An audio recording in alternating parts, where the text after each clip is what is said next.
It's Laura Eubanks of Design for Serenity with your succulent tip of the day, and it's happening! Finally, after 3 years, I have my A team, Hannah, Terry, and Cullen, here to help me rip into this 3-year-old installation and make sense of it. So, I've been through a couple of times with you guys and threatening to do maintenance, and then life happened and I never got around to it. But, we are going to cut back the portulacaria. We are going to thin out some of the aloes and possibly lower some of the jade and move some stuff around that you can't even see anymore, and redo the succulent tapestry areas that are, lost all of their intention.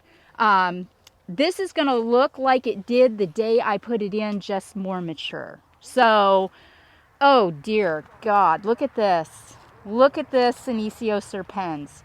This is, if you want the definition of runamucky, here it is. Look at how this plant has just had its way with this poor aloe striata.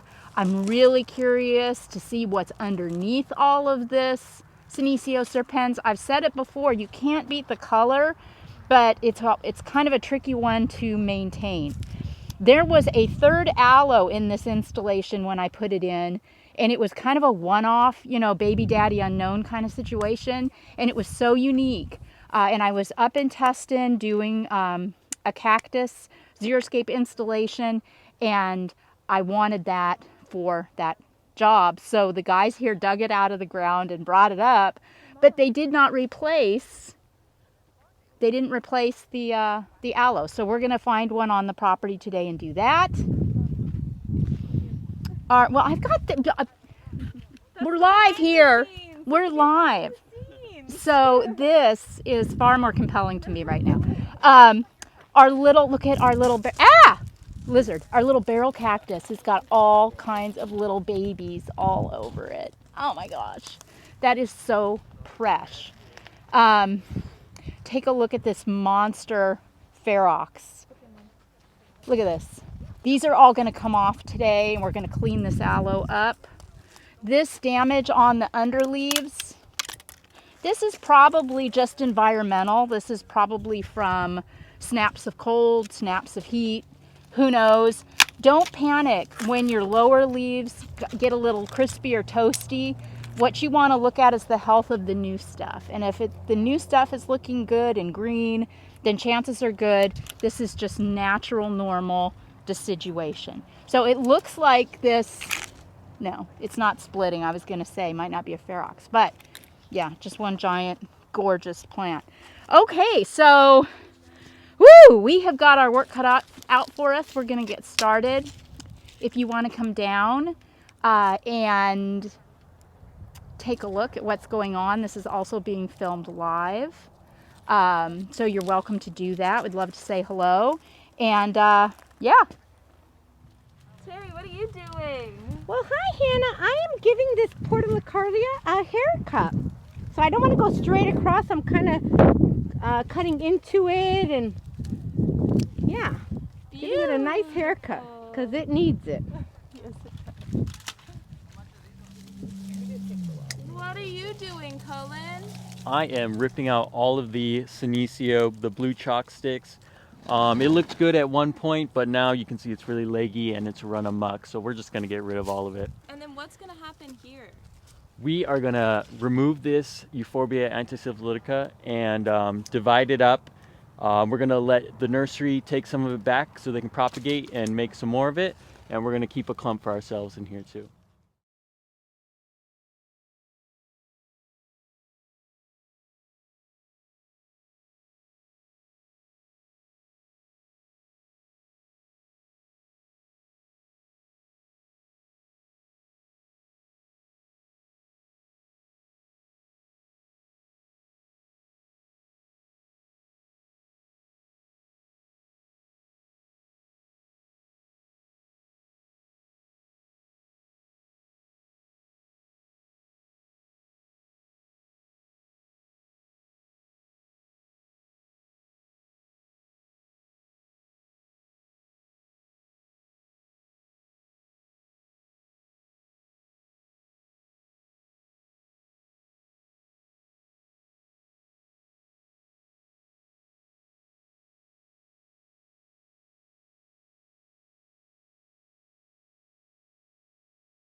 Okay, so Hannah went after this Senecio serpens, and I'm gonna dig it out now.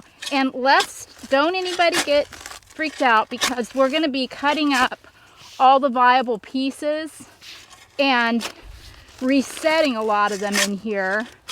I think, you've probably seen in your HOAs how the landscapers will come through with pieces of this plant and plug them in. That's what we'll do too, but just tighter, so it looks more compact. It's just better than looking at all these stems. I'm just not loving that look. So what we see when we get this out, oh my gosh, it's like this garden space can breathe now. Those agave potatorum up there that were completely obliterated and hidden are exposed, and they look absolutely glorious. We've got rock in here that was really thoughtfully staged.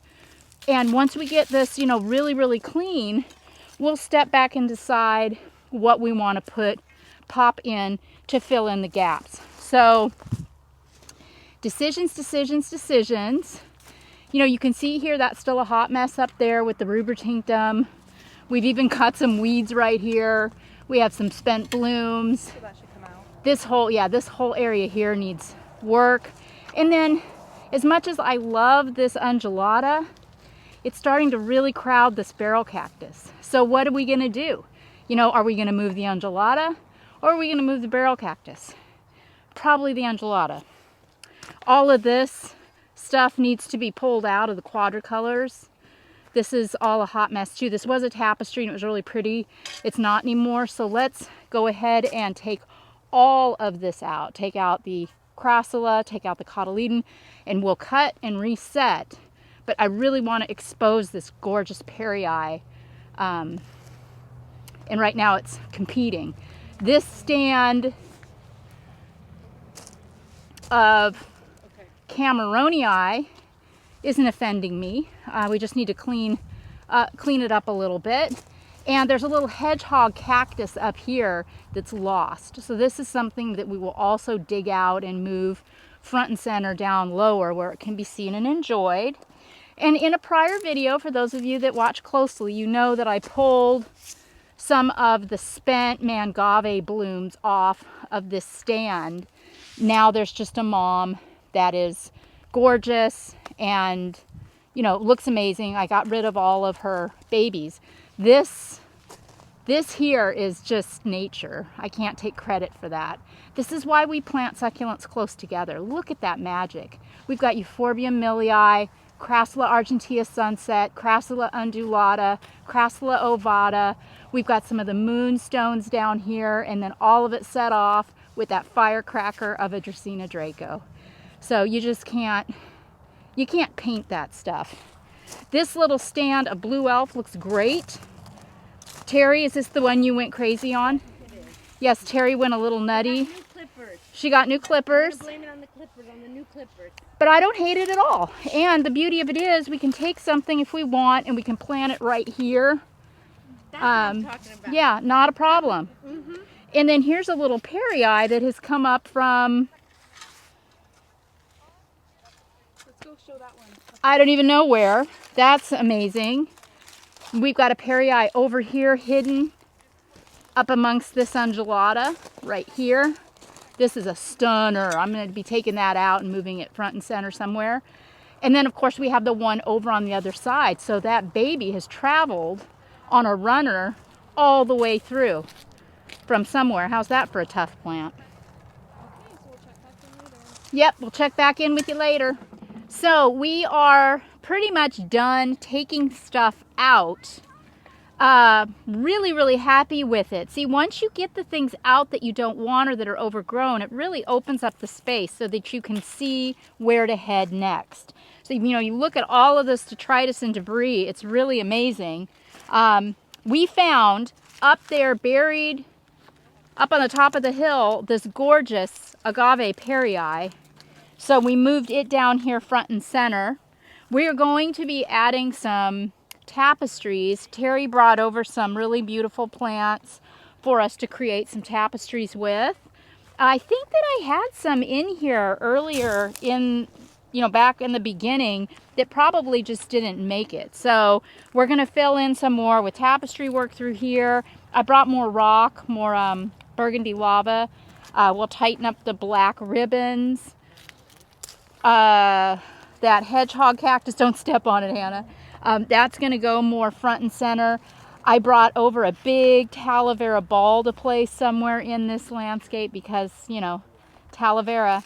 And over here, we decided that we would take out the striata. It'll get rehomed somewhere else, or the nursery will clean it and box it back up. But it actually would have taken longer to clean this plant up of all the dead leaves, because it's just such a mess, than it would be to just find something else. So I've got another thing in mind to put right here in its place. Then Cullen and Hannah went and got a Baccarnia recurvata to put right here for our third tall element in the landscape. So between the tapestries, the Baccarnia, and then finding some really neat, interesting looking specimen type plants to do around the perimeters, this installation is just going to go from here all the way up to here.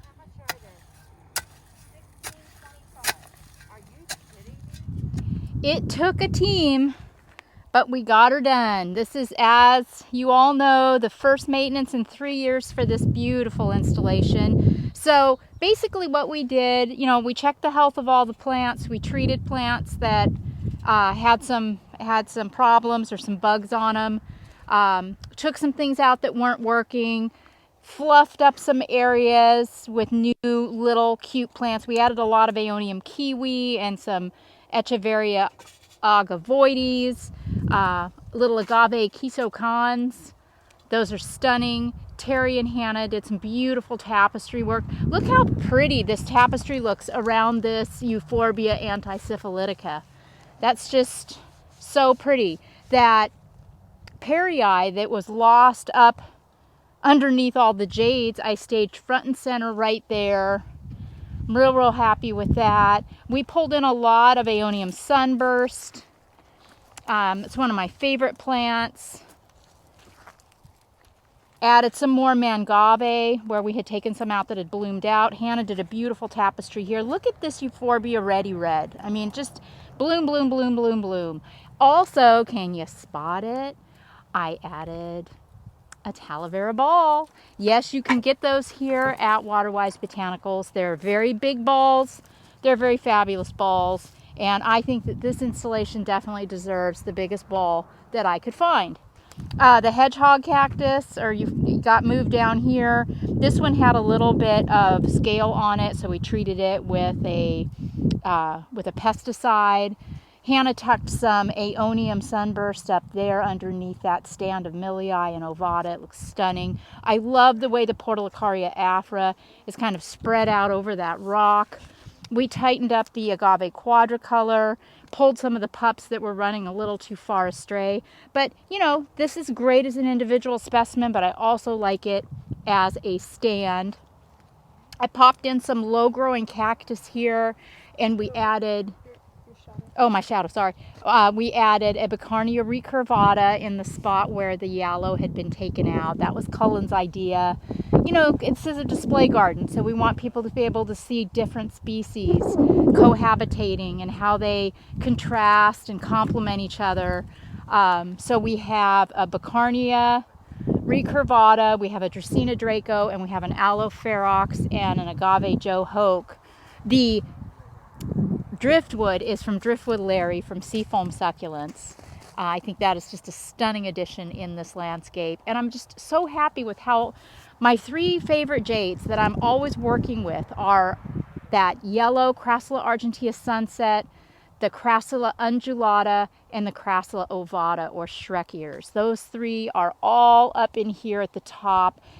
Mixed in with some Euphorbia millii has made for just an absolutely stunning presentation of plants. And the Podatorum, the little agave, we left it kind of exposed there underneath the Argentea. Oh gosh, it's just so pretty. I really hope that you can make a trip down here and see it in person. Yeah, Cullen's little Aeonium kiwis tucked in there underneath the undulata and the Argentea. Just absolutely so pretty. So we did bring in some bagged rock, and we fluffed up where, you know, some of the lava had, I don't know what happened to it, but, you know, it had gone away. So don't be afraid to fluff up your rock from time to time when needed. And also, announcement Monday is the end of the campaign, Love is in the Garden. You all have responded beyond our wildest expectations, and I can't wait to announce to you the amount that you raised for the Sudden Cardiac Arrest Foundation, which, as you know, we honor our survivor, Daddy Greg, and so appreciate your love and support. Okay, so the nursery's actually closed now. Thank you, everybody that came to say hello. We sure enjoyed meeting the fans and the followers. This nursery is open Monday through Sunday. So if you're interested in a road trip, now would be a really good time. Everything is looking amazing. This has been Laura Eubanks of Design for Serenity, reporting with Hannah, Cullen, and Terri, with the long anticipated succulent maintenance of the display garden at Waterwise Botanicals.